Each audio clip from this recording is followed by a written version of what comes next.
Les amis, la vidéo que vous apprêtez à voir a été tournée après la bombe qui vient de tomber, donc je dois réagir quand même à chaud. Mais voilà, j'insiste, la suite de la vidéo que vous allez voir, je l'ai tournée avant cette annonce. Xavi annonce qu'il quittera officiellement le Barça en fin de saison. Ça vient de tomber à l'heure où je vous parle, il est 22 h, ça vient de tomber, Xavi annonce son départ. Donc voilà, j'en ai un petit peu parlé dans la vidéo que vous allez voir. Xavi annonce qu'il quittera le FC Barcelone à la fin de saison par Fabrice Hawkins. Voilà, footballogue, enfin il a dit en conférence de presse et ça vient de tomber. Donc les amis, la vidéo que vous allez voir, c'est vraiment, je posais les questions, est-ce que Xavi doit rester, etc. Mais au final, il va partir. Donc je vais quand même lui faire un court hommage. N'hésitez pas vraiment à voir cette vidéo en entière pour expliquer aussi les raisons de pourquoi le Barça va aussi mal, mais quand même hommage à Xavi parce que certes, là ce qui se passe avec le Barça va pas du tout, c'est la crise au Barça, c'est une vérité, c'est la vraie crise, il y a des raisons de cette crise, vous allez voir dans cette vidéo, il y a vraiment des raisons, mais hommage parce que c'est une légende du football, ok, en tant qu'entraîneur, il a tenté, il a fait des belles choses, il a remporté un championnat d'Espagne, il a remporté une super coupe, c'est bien, et je pense que voilà, il faut réagir dignement, il faut réagir dignement. Si vous êtes supporter du Barça, je peux comprendre que vous êtes heureux quand même de ça, mais voilà, merci Xavi. Bon, je suis pas du tout supporter du Barça, mais en tout cas, voilà, félicitations à Xavi d'avoir quand même réussi à faire de grandes choses avec le Barça. C'est compliqué en ce moment, et voilà, je vous souhaite une très bonne vidéo. C'est fou, c'est incroyable. Xavi annonce son départ, c'est exceptionnel. Très bonne vidéo les amis, et la paix sur vous. Waouh, il y a un monument du football qui va très mal les amis, et même si je ne suis pas du tout supporter barcelonais, je vous avoue que c'est quand même dur de voir ça parce que le football a besoin aussi de ces monuments, et un monument va très mal. Énième humiliation pour le Barça qui a perdu 5-3 contre le Villarreal. Honnêtement les amis, dans cette vidéo, ce n'est pas un débrief de Villarreal. On va se poser plusieurs questions. Est-ce que Xavi doit absolument quitter le Barça? C'est la première question qu'on va se poser. Peut-être qu'à l'heure où vous regardez cette vidéo, il n'est plus coach du Barça parce que le football va très vite. On va organiser cette vidéo en plusieurs parties. Dans un premier temps, on va quand même regarder les résultats récents du Barça par rapport à l'année dernière, et on va se rendre compte qu'il y a énormément de problèmes. On va vraiment se poser cette question. Est-ce que Xavi est toujours l'homme de la situation? En regardant un petit peu ce qu'il a pu faire, en regardant également l'effectif qu'il a, parce que oui, le coach, évidemment que c'est un peu le boss de l'équipe, donc, mais il n'y a pas que ça, il y a tout un système. On va peut-être parler un petit peu de politique, c'est un sujet compliqué, parce que vous savez que la politique du Barça, elle a été très compliquée avec Bartomeu, etc. Aujourd'hui, c'est Laporta, mais voilà, aussi évoquer l'effectif, évidemment. Est-ce qu'aujourd'hui, l'effectif du Barça est un effectif qualitatif? Est-ce qu'il y a des joueurs qu'on voit peut-être trop beaux, etc., etc. Et enfin, à la fin, je vous donnerai vraiment ma conclusion. Est-ce que Xavi doit quitter le Barça? Est-ce que c'est terminé? Maintenant, stop, on dit stop et on repart. Donc installez-vous bien les amis et on est parti. Et voilà, à l'heure où je m'exprime les amis, Xavi est en tendance France Twitter. Regardez à droite, 111 000 tweets sur Xavi actuellement. Voilà, qui a des Xavi out. Voilà, regardez un petit peu tous les messages. Xavi out, Xavi out, Xavi out. Il y en a plein. Et voilà, les amis, on va commencer par regarder les résultats récents du Barça. C'est une folie furieuse. Aujourd'hui, le Barça est un club qui se prend énormément de buts dans toutes les compétitions, la Coupe du Roi, la Super Coupe, en Ligue des Champions et en Liga. On voit qu'il y a 29 buts encaissés en Liga, et regardez l'année dernière quand ils ont fini champion, ils étaient à seulement 20 buts avec 3 défaites dans les 4 derniers matchs. Donc tu vois qu'il y a eu un très gros problème défensif. Et les amis, mais quand vous regardez toute compétition confondue sur les derniers matchs, c'est ahurissant. 5 buts contre Villarreal, 5 buts encaissés, 5 à domicile. Vous êtes le Barça. 4 buts contre l'Atlético. Vous vous rendez compte ou pas? Vous prenez 9 buts en 2 matchs. 9 buts en 2 matchs, vous êtes le Barça. Mais il faut se rendre compte de la situation. C'est hallucinant. Tu gagnes contre le Betis, certes, mais tu te prends 2 buts. Tu prends aussi des buts contre des clubs de division inférieure. Ici, 1 but, et ici, contre l'Union Deportiva Barbastro, 2 buts. Tu te prends 4 buts contre le Real Madrid. Alors, tu as un clean sheet contre Osasuna. Il me semble que c'est le seul clean sheet depuis, depuis, en fait, c'est le 3 décembre contre l'Atlético Madrid. Ils ont fait qu'un seul clean sheet. 4 buts contre Girona, 3 buts contre Antwerp. Les amis, vous avez bien compris, on va évidemment parler de Xavi, mais l'effectif, il y a peut-être un gros problème défensif. Le Barça se génère des occasions, se procure des occasions. On va voir qu'ils ont peut-être un gros problème au niveau de l'avant-centre. Mais là, la défense, il y a un énorme problème. Et on va en parler dès maintenant. Nous allons voir l'effectif du Barça qui, sur le papier, peut être incroyable. Et on va vraiment se poser la question suivante, même si je n'aime pas ce mot. Est-ce qu'il y a des joueurs qui sont un peu surcotés? J'aime pas trop ce mot parce que je considère que chaque joueur peut avoir une valeur maximale très importante, mais on va se rendre compte que certains joueurs ne sont aujourd'hui plus du tout à leur niveau. Avant de parler totalement de l'effectif, on va quand même dire qu'il y a des absents. Il y a des absents importants, notamment Gabi, rupture du ligament croisé, très important au Barça. On sait que Baldé était quand même devenu important malgré sa jeunesse comme comme Gabi. Voilà, Marcos Alonso va revenir dans pas trop longtemps, mais il est blessé. Ter Stegen, évidemment, on a vu que Peña, c'était extrêmement sombre, les amis. Voilà, etc. Rafinha, bref, Rafinha et tout. Et donc, maintenant, on va regarder l'effectif. On remarque quand même que vous avez des joueurs avec une valeur marchande très élevée. Au Barça, vous avez vraiment, bah, regardez, les valeurs marchandes les plus importantes, c'est Gabi, c'est Pedri, c'est De Jong, Araujo, Condé, etc. Ben, on va parler justement de la défense d'Araujo et Condé. Il y a une vérité, les amis. L'année dernière, le Barça a gagné la Liga, mais pourquoi? Ben, c'est pas parce que forcément le Barça était une équipe exceptionnelle qui jouait le tiki-taka de l'époque. Évidemment, c'était quand même bien de temps en temps, mais c'était surtout une équipe qui, défensivement, tu pouvais pas la faire à l'envers. Tu marquais un but au Barça, c'était waouh, bien joué. Et aujourd'hui, il n'y a plus ça. Et donc, le premier point en fait d'explication de pourquoi le Barça va aussi mal, eh ben, il y a une défense à la rue. Aujourd'hui, vous avez Araujo qui est complètement à la ramasse. On sait que Christensen était longtemps blessé, mais là, il revient. C'est pas encore transcendant, mais Araujo, c'est un peu l'ombre de lui-même. On sait que Jules Condé, qui est défenseur central, joue beaucoup dans ce rôle de latéral où il n'est pas forcément à l'aise. C'est quand même compliqué. Et rien que ça, les amis, bah, ça explique en grande partie les énormes problèmes du Barça aujourd'hui. Il y a quand même des recrues très intéressantes qui ont été faites. Je pense notamment à Cancelo, pardon. Je pense notamment à Joao Félix, mais qui ont donné satisfaction, qui en ce moment ont un mou assez important et ça joue énormément. Mais quand on regarde cet effectif du Barça de long en large, il y a quand même des joueurs d'une qualité extrême. Pedri, j'ai pas besoin de vous le présenter, de ce très jeune âge, c'est toujours un joueur exceptionnel, un des meilleurs milieux du monde. Gundogan qui vient de City, bon bah forcément c'est une recrue très importante et on sent quand même que c'est une impulsion dans ce club qui est très importante. On voit que l'attaque, même s'il peut avoir des manques, je suis d'accord, il y a quand même un manque, mais il y a de la percussion, il y a de la vitesse, Joao Félix, Ferran Torres, etc. Ça peut apporter, mais les amis, il y a aussi un énorme problème dans cette attaque. Est-ce que j'ai besoin de le développer? Robert Lewandowski. Et oui, amis barcelonais, si vous êtes barcelonais, vous savez à quel point Lewandowski est un gros problème au Barça actuellement. On est sur un joueur qui est très loin de ses standards habituels, mais vraiment très loin. Alors je vous ai trouvé sur ce site MaxiFoot, un vraiment très bon site où je regarde de temps en temps le classement des buteurs en Europe dans le top 5 des championnats. Et bah regardez, vous avez Mbappé et Kane qui sont assez au-dessus avec Martinez en dessous, Guirassy et Haaland, mais regardez, Lewandowski n'est pas là, on doit descendre, et vous avez Lewandowski, Robert Lewandowski, même s'il commence à être un petit peu âgé, ben 20e, 13 buts seulement. Alors oui, 13 buts pour beaucoup d'attaquants c'est bien, mais là on parle de Lewandowski. Regardez, Kane a 27 buts, Mbappé a 28 buts, ok c'est pas les mêmes championnats, je suis bien d'accord avec vous, mais on est sur des standards habituels pour eux.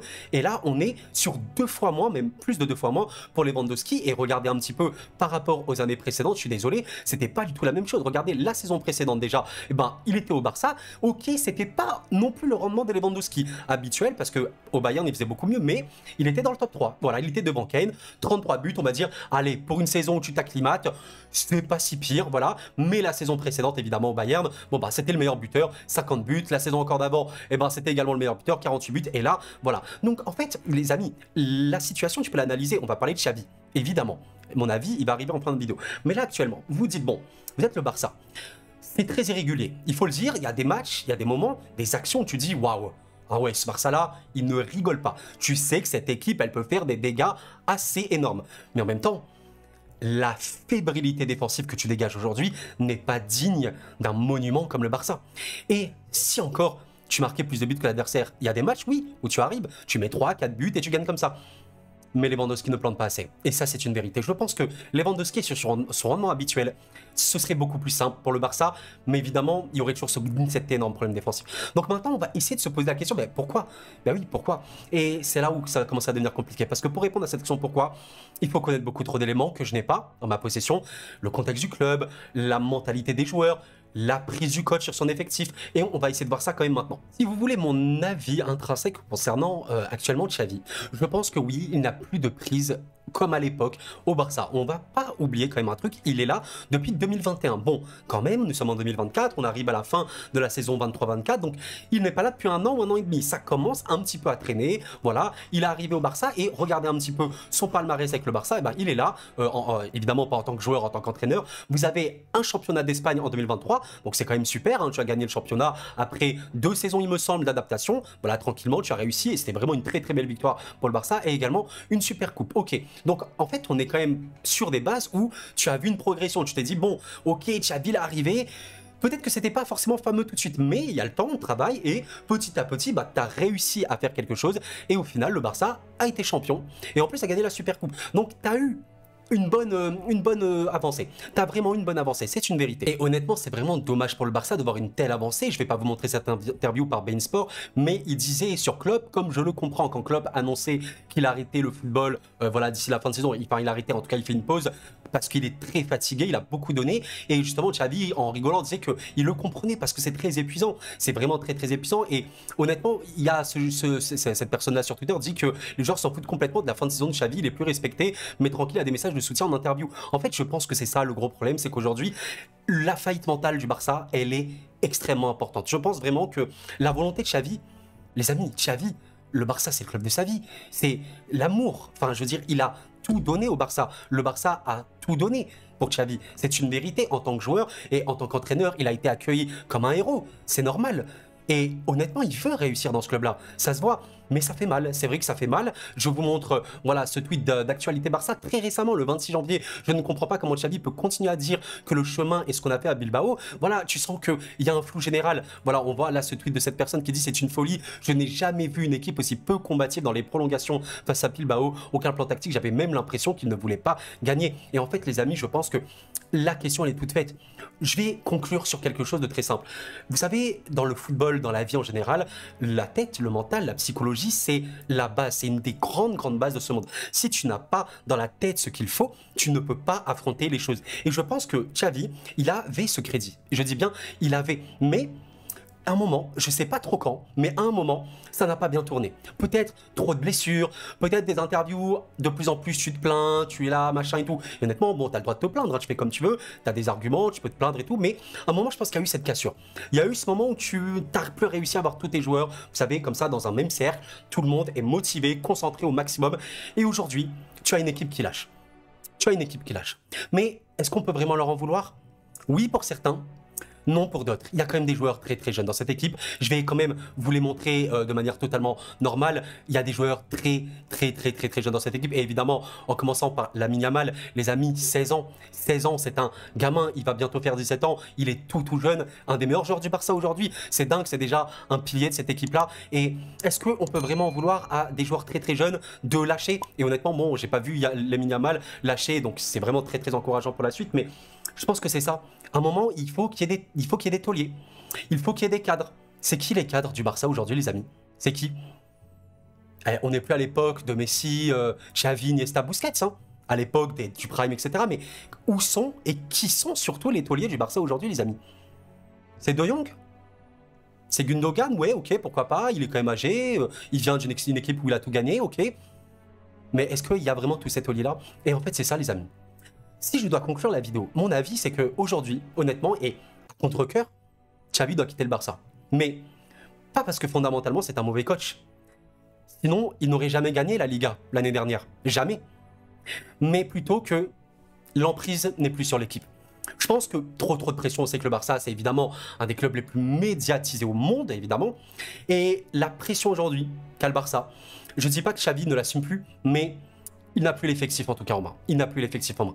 Il y a des équipes qui ont un manque de répondants. Il y a un manque de cœur, de bravoure dans cette équipe vraiment. Et c'est ce qui manque le plus. Je pense qu'aujourd'hui, un Barça avec une autre mentalité, avec un coach qui a vraiment la main sur son effectif de A à Z, je suis quasiment sûr que c'est un Barça qui est beaucoup plus fort qu'aujourd'hui. Voilà les amis, honnêtement, c'est un peu ma conclusion. Bref, c'est la fin de cette vidéo. Pensez à la liker et à vous abonner si ce n'est pas fait. Ça me fait très plaisir. Et rejoignez la chaîne. Regardez, on est là, on est bien. On parle de plein de choses. Je devais parler du Barça. Ça fait depuis quelques temps que je vais en parler, mais là, cette défaite contre Villarreal, c'était un truc en plus. Sincèrement, je remonte encore une fois ça, les amis. Je trouve ça hallucinant. Rendez-vous compte. On parle du Barça. On parle d'un des plus grands clubs de l'histoire du football.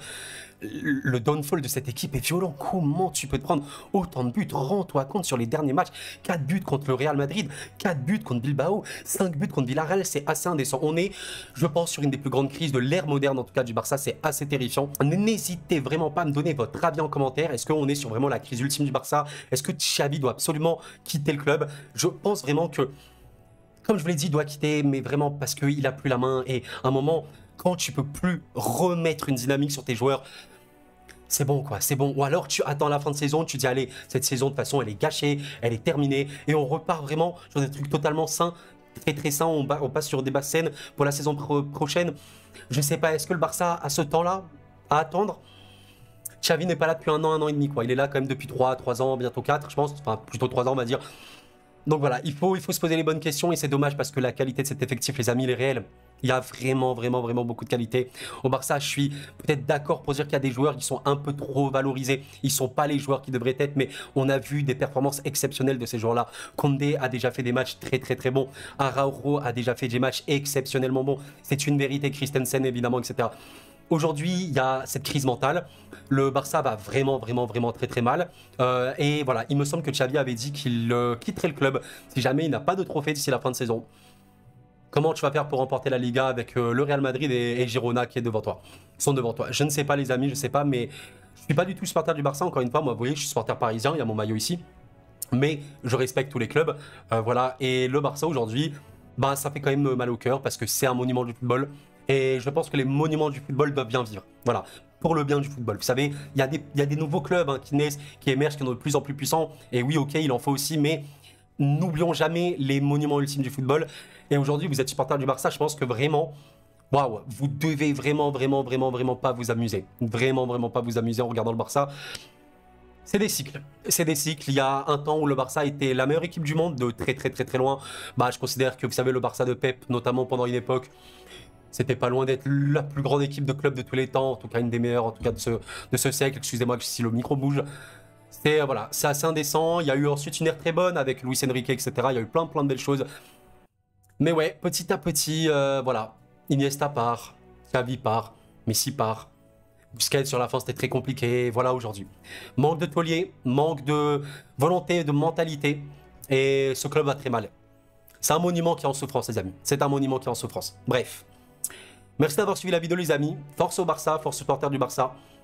Ça ira mieux, je pense, quelques temps. Après, on verra bien. C'était Koro. Prenez soin de vous. Et la paix sur vous.